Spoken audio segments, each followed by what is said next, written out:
ಪಾಕ್ ಪ್ರಧಾನಿಗೆ ಕರೆ ಮಾಡಿದ ಅಮೆರಿಕ ವಿದೇಶಾಂಗ ಕಾರ್ಯದರ್ಶಿ ಕರೆ ಮಾಡಿದ್ದಾರೆ. ಬಹುಶಃ ಬಹಳ ಕುತೂಹಲ ಮೂಡಿಸಿದೆ. ದಾಳಿ ಕುರಿತು ಮಾಹಿತಿ ಪಡೆದ ಆಲ್ರೆಡಿ ಅಮೆರಿಕ ಒಂದು ರೀತಿಯಲ್ಲಿ ನೀವಿದಕ್ಕೆ ಪ್ರತ್ಯುತ್ತರ ಕೊಡಬೇಡಿ ಅನ್ನುವುದನ್ನು ಹೇಳಿತ್ತು ಪಾಕಿಸ್ತಾನಕ್ಕೆ. ಇದೀಗ ಅಮೆರಿಕ ಕಾರ್ಯದರ್ಶಿ ಕರೆ ಮಾಡಿದ್ದಾರೆ. ದಾಳಿ ಕುರಿತು ಮಾಹಿತಿ ಪಡೆದಂತ ಪಾಕ್ ಪ್ರಧಾನಿಗೆ ಕರೆ ಮಾಡಿದ ಮಾಹಿತಿಯನ್ನು ಸಂಗ್ರಹಿಸ್ತಾ ಇದೆ.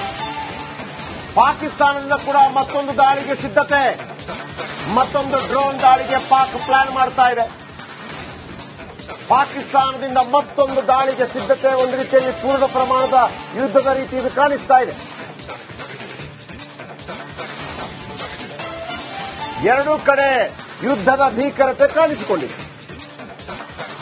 ಪಾಕಿಸ್ತಾನಕ್ಕೆ ಗೊತ್ತಿಲ್ಲದಿರೋ ವಿಚಾರ ಅಂತಂದ್ರೆ ಯುದ್ಧಕ್ಕೆ ಪ್ರಿಪೇರ್ ಆಗೋಕ್ ಮುಂಚೆ ಜೊತೆಗೆ ನಿಲ್ಲೋ ದೇಶಗಳು ಯಾವುದು ಅನ್ನೋದನ್ನ ಖಾತ್ರಿ ಮಾಡ್ಕೊಳ್ಬೇಕು. ಭಾರತ ಒಂದ್ ಕಡೆ ಪಾಕಿಸ್ತಾನದ ದಾಳಿಗೆ ಕೌಂಟರ್ ಅಟ್ಯಾಕ್ ಮಾಡ್ತಾ ಇದೆ, ಮತ್ತೊಂದು ಕಡೆಯಲ್ಲಿ ರಾಜತಾಂತ್ರಿಕ ನಡೆಯನ್ನ ಕೂಡ ಬಹಳ ಅಚ್ಚುಕಟ್ಟಾಗಿ ನಿರ್ವಹಿಸ್ತಾ ಇದೆ. ಭಾರತದ ವಿದೇಶಾಂಗ ಸಚಿವರು ಅಮೆರಿಕದ ವಿದೇಶಾಂಗ ಸಚಿವರಿಗೆ ಕರೆ ಮಾಡಿ ಹೇಳಿದ್ದಾರೆ, ಪಾಕಿಸ್ತಾನ ಯುದ್ಧಕ್ಕೆ ಪ್ರಚೋದನೆ ನೀಡ್ತಾ ಇದೆ. ನಾಳೆ ದಿನ ಇದಕ್ಕೆ ಕೌಂಟರ್ ಅಟ್ಯಾಕ್ ರೀತಿಯಲ್ಲಿ ಭಾರತ ದಾಳಿಯನ್ನ ಮಾಡಿದ್ರೆ ಜಾಗತಿಕ ಮಟ್ಟದಲ್ಲಿ ಭಾರತವನ್ನ ಯಾರೂ ಕೂಡ ಪ್ರಶ್ನೆ ಮಾಡೋ ಹಾಗಿಲ್ಲ. ಈ ಕೆಲಸವನ್ನ ಅಚ್ಚುಕಟ್ಟಾಗಿ ಮಾಡಿ ಮುಗಿಸಿದೆ ಭಾರತ. ಹೀಗಾಗಿ ಅಮೆರಿಕದ ವಿದೇಶಾಂಗ ಇಲಾಖೆಯಿಂದ ಪಾಕಿಸ್ತಾನಕ್ಕೆ ಕರೆ ಹೋಗಿದೆ. Will you keep your mouth shut? ನಿಮ್ಮ ಸೇನೆಯನ್ನ ಬಾಯಿ ಮುಚ್ಚಿ ಇರಿಸುವ ಪರಿಸ್ಥಿತಿಯಲ್ಲಿ ನೀವಿದ್ದೀರೋ ಇಲ್ವೋ? ಅಮೆರಿಕ ಕೇಳಿರುತ್ತೆ, ಪಾಕಿಸ್ತಾನ ಯಾವ ರೀತಿ ಉತ್ತರ ಕೊಡುತ್ತೆ ಕಾದು ನೋಡೋಣ.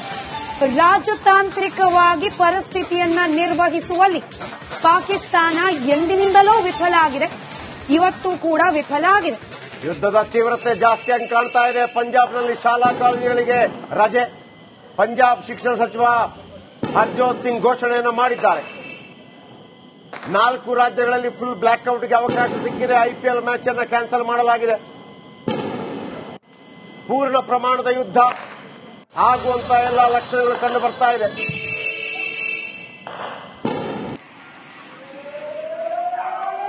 ಈಗಾಗಲೇ ಅಮೆರಿಕ ಪಾಕಿಸ್ತಾನದ ಪ್ರಧಾನಿ ಜೊತೆ ಮಾತುಕತೆ ನಡೆಸಿದೆ. ಭಾರತ ಇಟ್ಟಿರುವ ಹೆಜ್ಜೆ ಎಲ್ಲೂ ಕೂಡ, ಈವನ್ ಚೀನಾದಂತ ರಾಷ್ಟ್ರ ಕೂಡ ಭಾರತವನ್ನು ಎದುರು ಹಾಕೊಳ್ಳುವುದಕ್ಕೆ ಒಂದು ಕ್ಷಣ ಯೋಚಿಸುವಂತಾಗಿದೆ.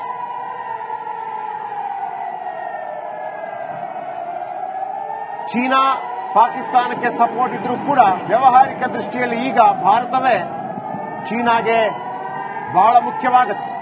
140 ಕೋಟಿ ಜನಸಂಖ್ಯೆ ಇರುವ ಭಾರತ.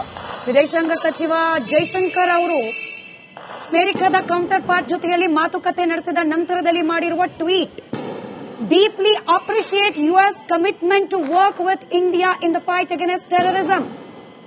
ಭಾರತದ ಉಗ್ರವಾದದ ವಿರುದ್ಧದ ಹೋರಾಟದಲ್ಲಿ ಅಮೆರಿಕ ಜೊತೆಗೆ ನಿಲ್ತಾ ಇರೋದನ್ನ ಭಾರತ ಮುಕ್ತ ಕಂಠದಿಂದ ಶ್ಲಾಘಿಸ್ತಾ ಇದೆ. ಇಷ್ಟು ಮಾತ್ರವಲ್ಲ, underlined India's targeted and measured response to cross border terrorism. Pak ಪ್ರಧಾನಿಗೆ ಕರೆ ಮಾಡಿದ ಅಮೆರಿಕ ವಿದೇಶಾಂಗ ಕಾರ್ಯದರ್ಶಿ ಕರೆ ಮಾಡಿದ್ದಾರೆ. ಬಹುಶಃ ಬಹಳ ಕುತೂಹಲ ಮೂಡಿಸಿದೆ. ದಾಳಿ ಕುರಿತು ಮಾಹಿತಿ ಪಡೆದ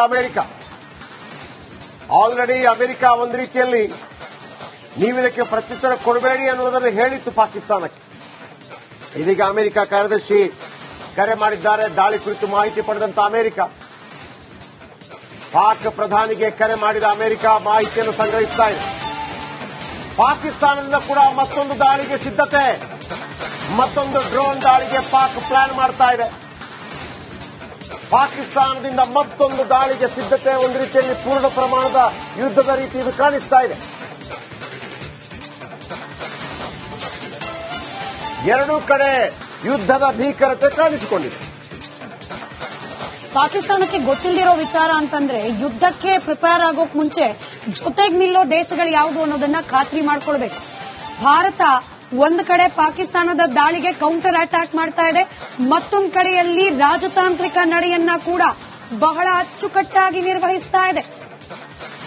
ಭಾರತದ ವಿದೇಶಾಂಗ ಸಚಿವರು ಅಮೆರಿಕದ ವಿದೇಶಾಂಗ ಸಚಿವರಿಗೆ ಕರೆ ಮಾಡಿ ಹೇಳಿದ್ದಾರೆ, ಪಾಕಿಸ್ತಾನ ಯುದ್ಧಕ್ಕೆ ಪ್ರಚೋದನೆ ನೀಡ್ತಾ ಇದೆ. ನಾಳೆ ದಿನ ಇದಕ್ಕೆ ಕೌಂಟರ್ ಅಟ್ಯಾಕ್ ರೀತಿಯಲ್ಲಿ ಭಾರತ ದಾಳಿಯನ್ನ ಮಾಡಿದ್ರೆ ಜಾಗತಿಕ ಮಟ್ಟದಲ್ಲಿ ಭಾರತವನ್ನ ಯಾರೂ ಕೂಡ ಪ್ರಶ್ನೆ ಮಾಡೋ ಹಾಗಿಲ್ಲ. ಈ ಕೆಲಸವನ್ನ ಅಚ್ಚುಕಟ್ಟಾಗಿ ಮಾಡಿ ಮುಗಿಸಿದೆ ಭಾರತ. ಹೀಗಾಗಿ ಅಮೆರಿಕದ ವಿದೇಶಾಂಗ ಇಲಾಖೆಯಿಂದ ಪಾಕಿಸ್ತಾನಕ್ಕೆ ಕರೆ ಹೋಗಿದೆ. Will you keep your mouth shut? ನಿಮ್ಮ ಸೇನೆಯನ್ನ ಬಾಯಿ ಮುಚ್ಚಿ ಇರಿಸುವ ಪರಿಸ್ಥಿತಿಯಲ್ಲಿ ನೀವಿದ್ದೀರೋ ಇಲ್ವೋ? ಅಮೆರಿಕ ಕೇಳಿರುತ್ತೆ, ಪಾಕಿಸ್ತಾನ ಯಾವ ರೀತಿ ಉತ್ತರ ಕೊಡುತ್ತೆ ಕಾದು ನೋಡೋಣ. ರಾಜತಾಂತ್ರಿಕವಾಗಿ ಪರಿಸ್ಥಿತಿಯನ್ನ ನಿರ್ವಹಿಸುವಲ್ಲಿ ಪಾಕಿಸ್ತಾನ ಎಂದಿನಿಂದಲೂ ವಿಫಲ ಆಗಿದೆ, ಇವತ್ತು ಕೂಡ ವಿಫಲ ಆಗಿದೆ. ಯುದ್ಧದ ತೀವ್ರತೆ ಜಾಸ್ತಿಯಾಗಿ ಕಾಣ್ತಾ ಇದೆ. ಪಂಜಾಬ್ನಲ್ಲಿ ಶಾಲಾ ಕಾಲೇಜುಗಳಿಗೆ ರಜೆ. ಪಂಜಾಬ್ ಶಿಕ್ಷಣ ಸಚಿವ ಹರ್ಜೋತ್ ಸಿಂಗ್ ಘೋಷಣೆಯನ್ನು ಮಾಡಿದ್ದಾರೆ. 4 ರಾಜ್ಯಗಳಲ್ಲಿ ಫುಲ್ ಬ್ಲಾಕ್ಔಟ್ಗೆ ಅವಕಾಶ ಸಿಕ್ಕಿದೆ. ಐಪಿಎಲ್ ಮ್ಯಾಚ್ ಅನ್ನು ಕ್ಯಾನ್ಸಲ್ ಮಾಡಲಾಗಿದೆ. ಪೂರ್ಣ ಪ್ರಮಾಣದ ಯುದ್ಧ ಆಗುವಂತ ಎಲ್ಲ ಲಕ್ಷಣಗಳು ಕಂಡು ಬರ್ತಾ ಇದೆ.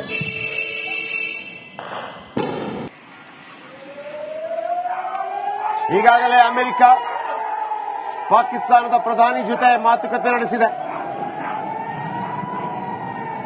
ಭಾರತ ಇಟ್ಟಿರುವ ಹೆಜ್ಜೆ ಎಲ್ಲೂ ಕೂಡ, ಈವನ್ ಚೀನಾದಂತ ರಾಷ್ಟ್ರ ಕೂಡ ಭಾರತವನ್ನು ಎದುರು ಹಾಕೊಳ್ಳುವುದಕ್ಕೆ ಒಂದು ಕ್ಷಣ ಯೋಚಿಸುವಂತಾಗಿದೆ.